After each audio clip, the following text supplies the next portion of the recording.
Yes, हाँ मेरे प्यारे सभी विद्यार्थियों, आज मैं आपको पढ़ा रहा हूँ बहुत ही महत्वपूर्ण प्रकरण।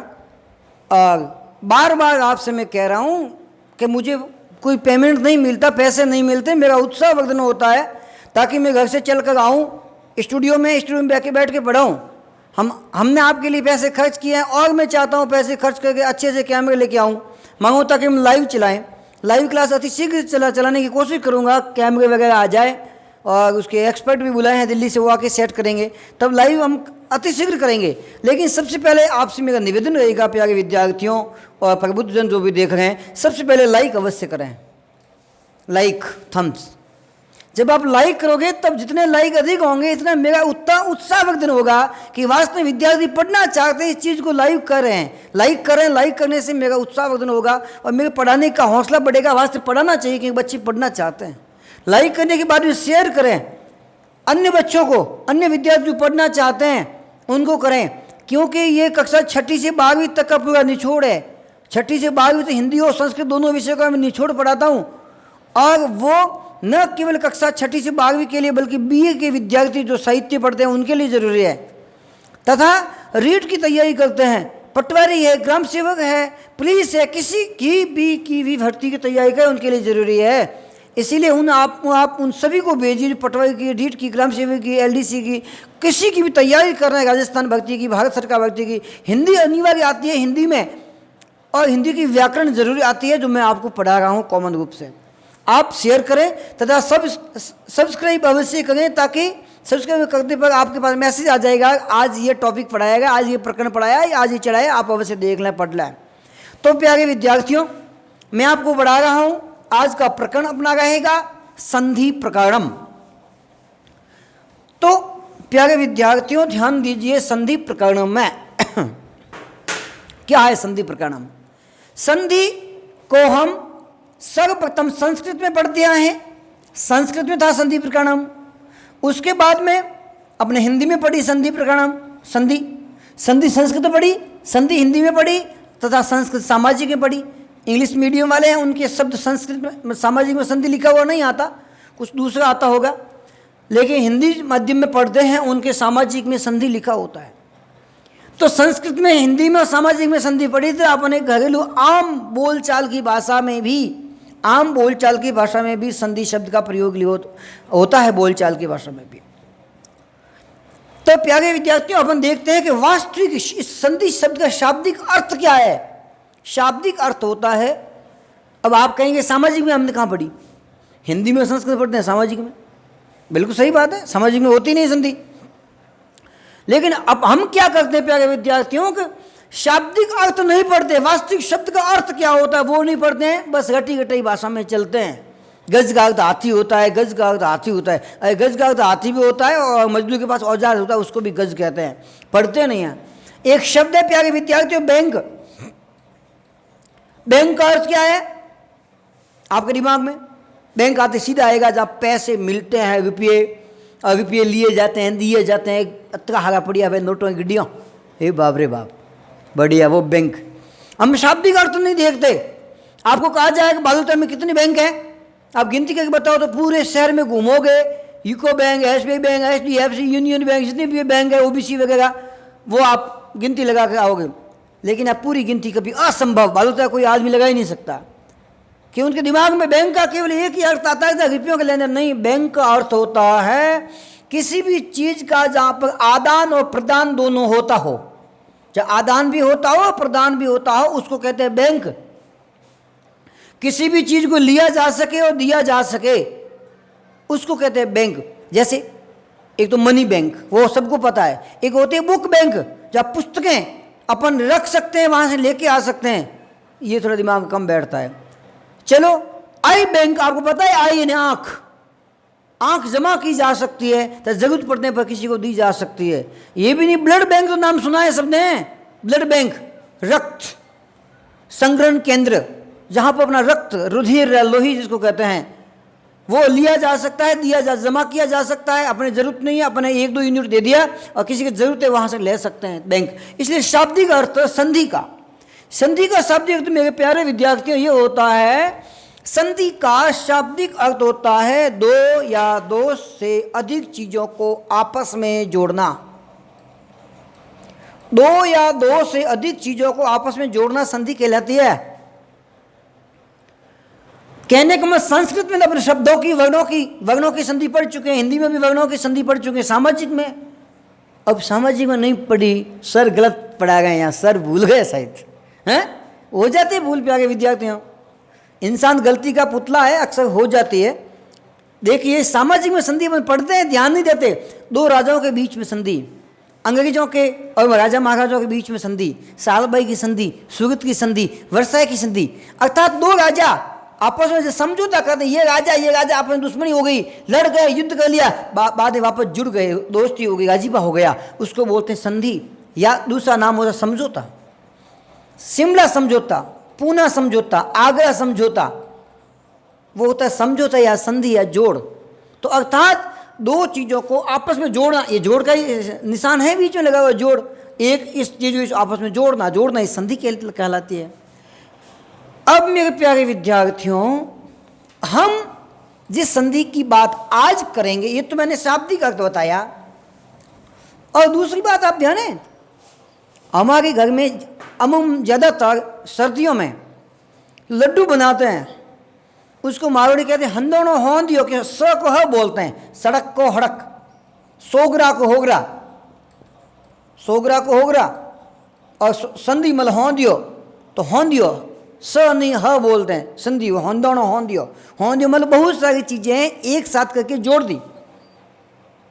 बहुत सारी चीज़ें होती है, घी है, गुड़ है, जो भी शक्कर है, और कई अन्य चीज़ें, बादाम है, जो भी चीज़ें अपन डालते हैं सब एक साथ करके जोड़ते हैं उनको, उसको कहते हंदोनो होंदियो।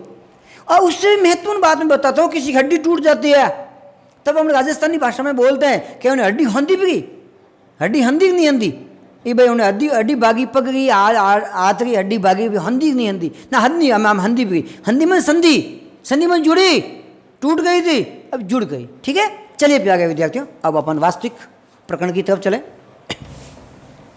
संधि प्रकरणम, संधि प्रकरण की परिभाषा। प्यारे विद्यार्थियों, परिभाषा जहां पर लिखने की आवश्यकता होगी वहां मैं लिखूंगा, और ज़्यादातर परिभाषा मतलब ऑनलाइन लिखाते समय परिभाषाएं नहीं लिखी जाती और लिखनी भी नहीं चाहिए। आप इस पर ज़्यादा ध्यान नहीं दें, मैं संक्षिप्त में लिखूंगा, समझाऊंगा पूर्ण रूप से, लेकिन परिभाषा संक्षिप्त लिखूंगा। वर्णों के आपस में मेल को संधि कहते हैं। वर्णों के आपस में मेल को नहीं कहते, गलत बात, वर्णों के आपस में मेल को संधि नहीं, वर्णों के आपस में सार्थक मेल को, वर्णों के आपस में सार्थक मेल को संधि कहते हैं। वर्णों के आपस में सार्थक मेल को संधि कहते हैं। वर्णों के आपस में सार्थक मेल को संधि कहते हैं। हम कहते हैं वो आप लिख देना, वर्णों के आपस में सार्थक मेल होता है उसको संधि कहते हैं। शब्द ये चीज ध्यान रखनी है, सार्थक मेल, केवल मेल को संधि नहीं कहते। दूध में छाछ डालने से क्या होगा? दही जमता है, नहीं जमता दही, गलत बात। सार्थक होगा तो दही जमेगा। दूध में सीधी छाछ डालोगे दही फट जाएगा, कोई काम नहीं आएगा। वो रहीमदास ने कहा था, बिगड़ी बात बने नहीं, लाख करो किनको, रईमन फाटे दूध से मथेन माखन होय। तो सार्थक होना चाहिए। दूध में छाछ डालने से दही नहीं बनेगा, दूध फट जाएगा। तो क्या करना पड़ेगा? दूध को पहले गर्म करना पड़ेगा, दूध को गर्म करना पड़ेगा। सार्थक चीज है, यहां तक सार्थक नहीं है। गर्म किया, सर ने कहा था गर्म किया, आप डालो छाछ डाले, टुकड़े टुकड़े हो गए डालते ही। ठंडे में डालोगे तो धीरे धीरे फटेगा, और गर्म में डाल दिया, हाथ डालते टुकड़े टुकड़े हो जाएंगे, तो नहीं। अब गर्म दूध को वापस ठंडा करना पड़ेगा। ठंडा है वो भी नवाया, इतना पूरा भी ठंडा भी नहीं, थोड़ा गुनगुना होना चाहिए, उसके बाद में छाछ डाली जाए तब दही जमता है। प्यारे विद्यार्थियों, अपन क्या है, अमूमन गलत बोलते हैं तथा गलत लिख देते हैं अपन। अब अपनी भाषा शैली अलग होती है, इसलिए अपन प्यारे विद्यार्थियों गलतियां करते हैं, और जो गलतियां करते हैं तो उसका भुगतान भी हमें करना पड़ता है। इसीलिए हमें इस बात का ध्यान रखना है। लोग कहते हैं कि सब बोलते हैं ऐसे, ये गलत थोड़ी हो सकता है शब्द। अरे प्यारे विद्यार्थियों गलत होता है, लोगों से क्या मतलब हमें, लोग तो क्या बोलते हैं आपको पता है। लोग कहते हैं मारवाड़ी में कहते हैं गाय, जो शब्द बोलते हैं अपन, एक प्रमुख सबसे ज़्यादा चलता है आटा पिसाने गए। अगर आटा नहीं पिसाया जाता है, गेहूं पिसाए जाते हैं, लोग अमूमन कहते हैं। और कई लोग ऐसे कहते हैं। अब इसीलिए अपन इमरजेंसी, लोग कहते हैं मेरे इमरजेंसी कौन, तो इमरजेंसी नहीं इमरजेंसी होता है, इमरजेंसी नहीं तो इमरजेंसी। लोग पढ़ते नहीं है, ढंग से बोलते नहीं, इसलिए गलतियां करते हैं। हम गलतियां नहीं करेंगे। वर्णों के आपस में मेल को, सार्थक मेल होना चाहिए। दूध में सब सार्थक छाछ जाएगी तो दही जमेगा, वरना दही नहीं जमेगा और पनीर भी नहीं बनेगा, खराब हो जाएगा। आप उसका पनीर भी नहीं बना सकते। लोग कहते हैं कि फटे हुए दूध को कौन कहता है कि काम नहीं आता, हम पनीर बनाने काम लेंगे, नहीं बनेगा, जहर बन जाएगा, वो पनीर नहीं बना पाओगे। पनीर बनाने के लिए भी उसमें व्यवस्थित प्रक्रिया अपनानी पड़ती है, केमिकल प्रक्रिया जो होती है वो अपनानी पड़ती है, ये नहीं अपनाई जाती है। ठीक है, चलिए अब संधि के प्रमुख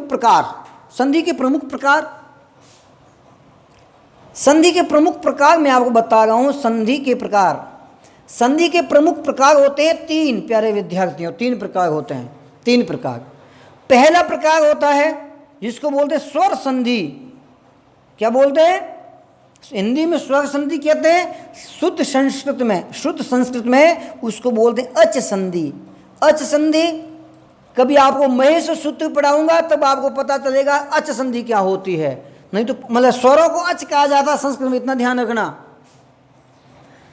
दूसरी है व्यंजन संधि, जिसको कहा जाता है हल संधि, अर्थात हल प्रत्याहार जो होता है महेश सूत्र में उसको हल संधि कहते हैं। वो बाद में कोई पढ़ेंगे, समझा देंगे। और तीसरी संधि अपनी विसर्ग संधि, सबसे कठिन भी है, सबसे सरल भी है। विसर्ग संधि के 3-4 नियम है, आराम से समझ में आ जाए, लेकिन ढंग से दिमाग लगा के पढ़े तो। संस्कृत और हिंदी में दोनों में इसको विसर्ग संधि ही कहते हैं। स्वर संधि, व्यंजन संधि तथा विसर्ग संधि। प्यारे विद्यार्थियों सबसे पहले अपन पढ़ेंगे स्वर संधि शुरुआत होती है। चलो अपन स्वर संधि पढ़ते हैं। स्वर संधि पढ़े तब प्यारे विद्यार्थियों हमें सबसे पहले हमारे स्वरों का ज्ञान आवश्यक है। अलग में अच्छे से पढ़ा दिया, स्वर तो अच्छी तरह पढ़ाए वर्ण विचार में, लेकिन फिर भी पढ़ लें स्वर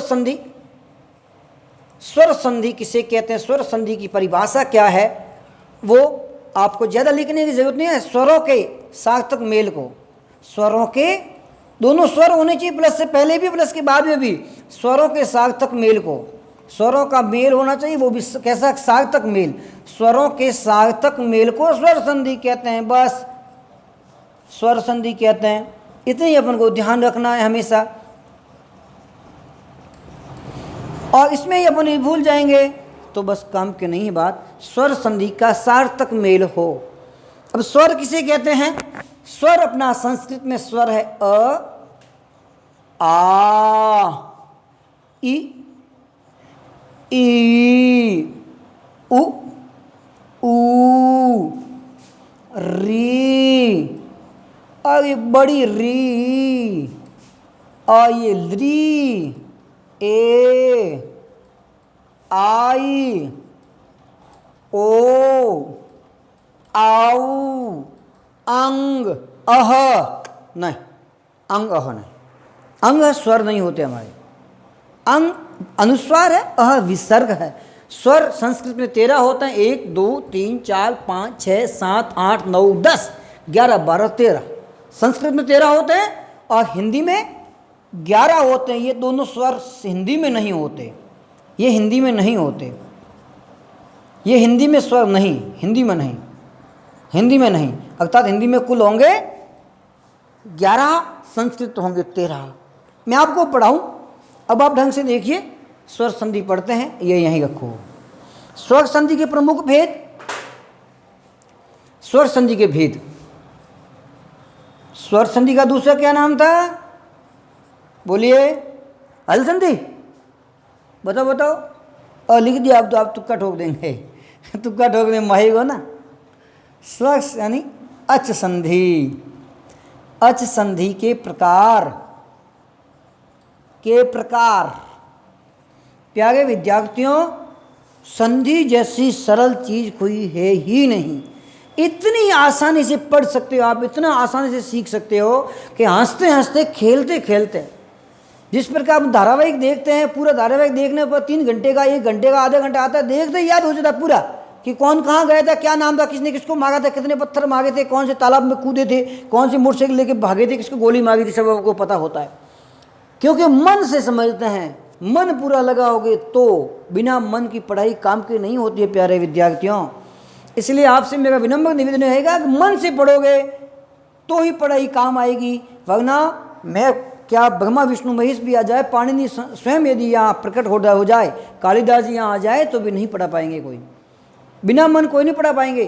क्योंकि एक चीज़ है कि मन में आदमी जो धारणा बना लेता है वैसा ही काम होता है। मन में बना लेता है अरे यार मैं फेल हो गया तो फेल हो जाऊंगा, फेल हो जाता है। 100% हो जाता है। किस आदमी सोया हुआ है नींद में, उसके कान के पास में बिल्कुल धीरे धीरे बोलना, वो खाए तो वो भी चिल्लेगा। क्या हुआ? हकीकत में चिल्लाना शुरू कर दे, क्योंकि मन की धारणा ऐसी बन जाती है। आदमी जैसा शाम को धारावाहिक देखता है आनंददायक, तो शाम को रात को नींद आनंददायक आती है। डरावना मौत का ऐसा देखता है, न्यूज ऐसे देखता है, तो रात को सपने भी ऐसे आते हैं।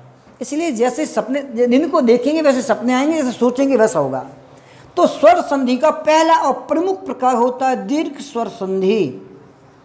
दीर्घ स्वर संधि आराम से पढ़िए प्यारे विद्यार्थियों। आपको पता है दीर्घ का अर्थ होता है बड़ा। दीर्घ के बाद में गुण स्वर संधि। अगर इस ढंग से पढ़ा हुआ आप कहोगे बाद में किताब देखने की जरूरत नहीं है। किताबों आप गलतियां निकालोगे कि इस किताबों में ये गलत लिखा हुआ है, और प्रत्येक शब्द देख दिया पता चलेगा इसका अर्थ ये होना चाहिए था, इसने गलत लिख दिया। गलतियां आप निकालोगे, नहीं तो आप गलत पढ़ोगे। गुण संधि के बाद में वृद्धि स्वर संधि। वृद्धि का मतलब होता है बढ़ना, अर्थात इसके ऊपर 2 मात्राएं होगी, बड़ी हुई मात्राएं होगी, वृद्धि स्वर संधि, कोई बड़ी बात नहीं। और चौथी अपने मुख्य संधि है जो अमूमन पढ़ी जाती है, यण स्वर संधि। बहुत आनंददायक है। और संधि नहीं पढ़ोगे ना तो किसी भी शब्द का अर्थ आपको पता नहीं चलेगा, इस शब्द का अर्थ क्या था, समझ में नहीं आता। इसीलिए लोग क्या करते हैं, कई बार लिखते हैं कि सु का अर्थ अच्छा होता है, तो इसीलिए लिखते हैं सुस्वागत। सुस्वागत, आपका यहाँ पे सुस्वागत है, क्योंकि आपको ध्यान है सु का अर्थ अच्छा होता है तो सु जोड़ें। उनको मूर्खों को पता ही नहीं कि स्वागत खुद जो शब्द है वो सु धन आगत से बना हुआ। आगत माने आना, सु माने अच्छा, अच्छी आओ, भले पधारो या वेलकम। अब ये अगर सुस्वागत डबल जोड़ दिया, अब उनको कौन समझाए कि डबल नहीं होता, पहले से जुड़ा हुआ है प्यारे विद्यार्थियों कि संधि गति ज्ञान ही नहीं, फिर वो गलतियां करते हैं। और कई गलतियां करते हैं, मैंने देखा है इन्विटेशन कार्ड छापते हैं, निमंत्रण पत्र आमंत्रण पत्र, उनमें लिखा होता महामहोत्सव, महामहोत्सव। अब उनको मूर्खों को ये पता नहीं, अज्ञानी को पता नहीं कि महा क्यों लगाया। अरे महोत्सव का अर्थ होता है महाउत्सव, बड़ा उत्सव, बड़े महाउत्सव। ये गुण संधि है, आ उ मिलकर वो बना महोत्सव, तो महामहोत्सव। फिर और कैसे महामहोत्सव, महा का आगे और कैसे महा लगा दिया। अब लिख दो महामहादेव, क्या महामहादेव। लोगों की सोच ऐसी होती है, पढ़ते हैं नहीं ढंग से, फिर गलतियां करते हैं। इसलिए प्यारे विद्यार्थियों हमें गलतियां नहीं करनी, कम पढ़ें लेकिन अच्छा पढ़ें। यण संधि। अब पांचवी होती है अयाति स्वर संधि। पांचवी अयाति स्वर संधि मैं आपको पूर्ण रूप से अच्छे से अच्छे ढंग से पढ़ाऊंगा, गारंटी से पढ़ाऊंगा, लेकिन पढ़ते रहिए। मैं कह रहा हूँ सबके काम का है ये। कोई भी कंपटीशन एग्जाम हो, प्रतियोगिता परीक्षा हो, ये चीज़ हर चीज़ के काम की है, क्योंकि ऐसी कोई कंपटीशन एग्जाम ऐसा कोई नहीं इसमें हिंदी व्याकरण ना हो, ठीक है। और छठी अपनी है अयादि। अयादि आ गई, अयादि के बाद पूर्व रूप संधि। पूर्व रूप संधि पूर्व रूप संधि और पूर्व रूप संधि। सातवीं है पर रूप संधि, पर रूप संधि। आराम से ढंग से लिखिए इसको।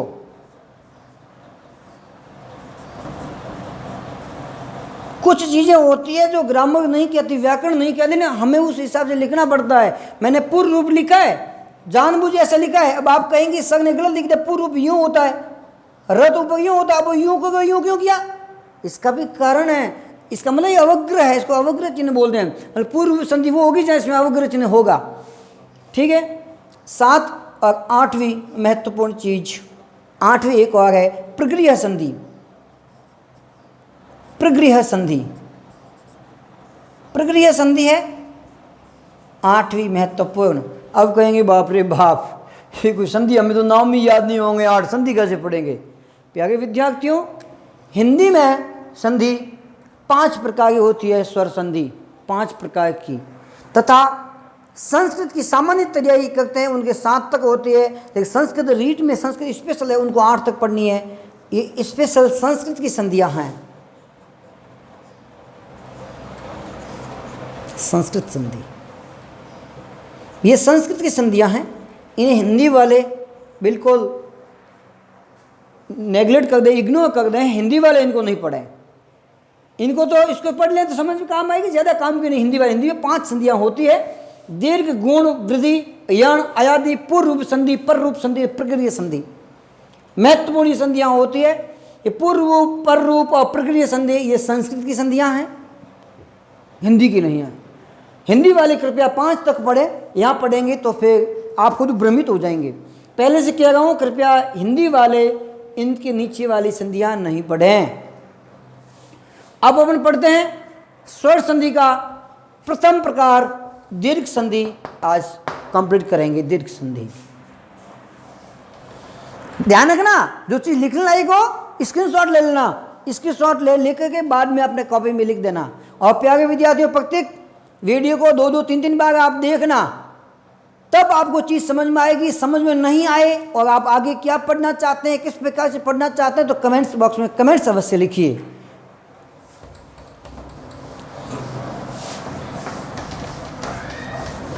अब हम पढ़ते हैं ढंग से, देखिए।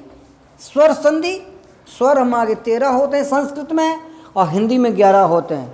बिल्कुल हिंदी और संस्कृत दोनों को बराबर समायोजन करते हुए, सामंजस्य बैठाते हुए मैं लिखूंगा, पढ़ाऊंगा। अब आप देखिए, दीर्घ स्वर संधि, दीर्घ स्वर संधि। अब दीर्घ स्वर संधि किसको बोलते हैं? समान स्वरों को मिलाकर, समान स्वर मिलकर दीर्घ स्वर बन जाता है। कैसा स्वर बन जाता है? दीर्घ यानी बड़ा, दीर्घ यानी बड़ा स्वर बन जाता, दीर्घ स्वर बन जाता है, दीर्घ स्वर बन जाता है प्यारे विद्यार्थियों, तो उसे दीर्घ स्वर संधि कहते हैं। बस इतनी तो बात ध्यान रखनी है, उससे ज़्यादा क्या रखनी है? कुछ बात ध्यान नहीं रखनी है, इतना ही ध्यान रखना कि समान स्वर मिलकर उसी का दीर्घ स्वर बड़ा स्वर बन जाता है, तो उसे दीर्घ स्वर संधि कहते हैं मेरे प्यारे प्यारे लाडले लाडले नन्हे नन्हे विद्यार्थियों। लेकिन अकह सवर्ण, इसका सूत्र है संस्कृत में अकह सवर्णी दीर्घ, अकह अकह सवर्णी दीर्घ, अकह सवर्णी दीर्घ, अकह सवर्णी दीर्घ सूत्र है संस्कृत का। अकह सवर्णी दीर्घ सूत्र का अर्थ होता है ऐ उण री लगी क, अर्थात ये अ ई उ तथा री, ये 4 अक्षर ही होंगे, प्लस से पहले भी होंगे बाद में भी होंगे। इन 4 अक्षरों से मिलकर ही संधि बनेगी, 5वां कोई अक्षर नहीं होगा। प्लस से पहले भी ये होगा, प्लस के बाद में छोटा बड़ा हो सकता है। प्लस से पहले अ है तो बाद में आ सकता है, प्लस से पहले छोटी है तो बाद में बड़ी आ सकती है, प्लस से पहले छोटा हुआ तो बड़ा हुआ आ सकता है, प्लस से पहले छोटी री है तो बड़ी री ये छोटी री बड़ी री आ सकती है, लेकिन बनेगा इससे बड़ा, इसका बड़ा बनेगा, तभी दीर्घ संधि कहते हैं। आराम से पढ़ना, ढंग से पढ़ोगे प्यारे विद्यार्थी तो ही चीज़ समझ में आएगी, वरना चीज़ समझ में नहीं आएगी। अक सवर्ण दीर्घ, कैसे अक सवर्ण दीर्घ? प्लस से पहले इसके 4 भाग है, 4 भाग, 5वां कोई भाग नहीं है। पहला भाग है कि प्लस से पहले या तो अ होगा या आ होगा। प्लस से, ध्यान से पढ़ना आप आगे विद्यार्थी, प्लस से पहले या तो अ होगा या आ होगा, और प्लस के बाद में भी समान स्वर। कैसे स्वर होंगे? समान स्वर होंगे। या अ या आ है तो यही अ या आ ही होगा, दूसरा कुछ नहीं होगा। तो यहाँ भी या तो अ होगा या आ होगा मेरे प्यारे प्यारे नन्हे नन्हे विद्यार्थियों, आ होगा, और उसका दीर्घ बन जाएगा। इनमें दीर्घ कौन सा? आ है, आ बन जाएगा। आ क्या बन जाएगा? आ बन जाएगा। ठीक है, इसका मैं आपको उदाहरण देता हूं। उदाहरण देखिए, उदाहरण, राम धन अवतार, राम धन अवतार, या क्या है? म में अ और ये भी अ और अ दोनों समान स्वर मिले प्यारे विद्यार्थियों, है ना? राम अवतार अ, तो दोनों क्या बनेंगे? इसका दीर्घ, अ का दीर्घ क्या? आ, तो ये हुआ राम, म में जुड़ा आ तो जुड़ गया रामावतार। बहुत ही अच्छी संधि है, ढंग से पढ़ोगे प्यारे विद्यार्थियों तो ही चीज समझ में आएगी। और हिम, हिम धन आलय, मैंने पहले बताया यहाँ अ प्लस अ आ बना, यहाँ हिम में अ है, बाद में आ है, आ प्लस अ प्लस आ भी आ बनेगा, बनेगा दीर्घ। तो यह हिमालय, ही म में आ, और आ तो पहले यहाँ जुड़ गया तो हिमालय, ये बना हिमालय। मेरे प्यारे विद्यार्थियों, अब आपको बता रहा हूं आ प्लस आ, विद्या धन आलय, विद्या धन आलय।